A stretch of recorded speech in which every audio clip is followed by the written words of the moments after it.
Samocak petugas lainnya di bagian informasi kantor Samsat Palembang 1. Indasari melayani setiap wong yang datang buat bayar pajak kendaraan.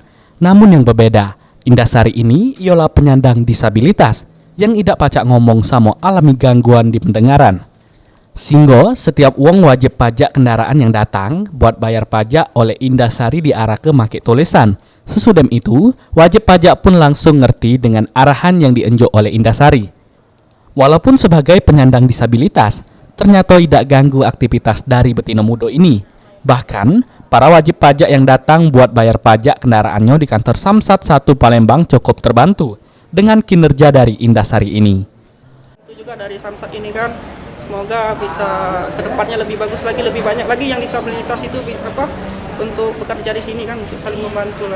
Iya, sangat membantu. Tadi kan ada tulisan. Pegawai penyandang disabilitas bernama Indasari di kantor Samsat Palembang 1 ini berawal dari adanya regulasi dari Kementerian Pan-RB yang harus ke adanya pegawai pemerintah atau swasta dari kalangan berkebutuhan khusus.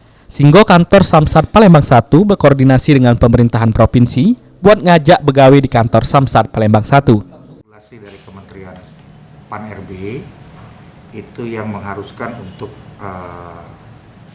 pegawai pemerintah atau swasta itu yang diprioritaskan dari kalangan berkebutuhan khusus.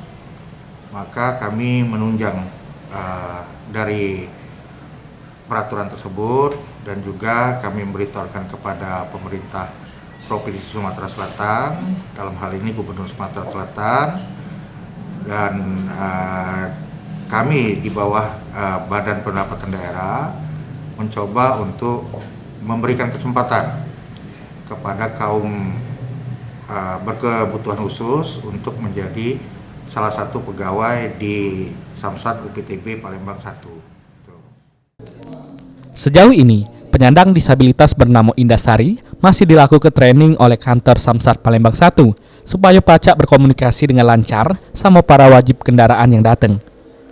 Firman Hidayat, PAL TV.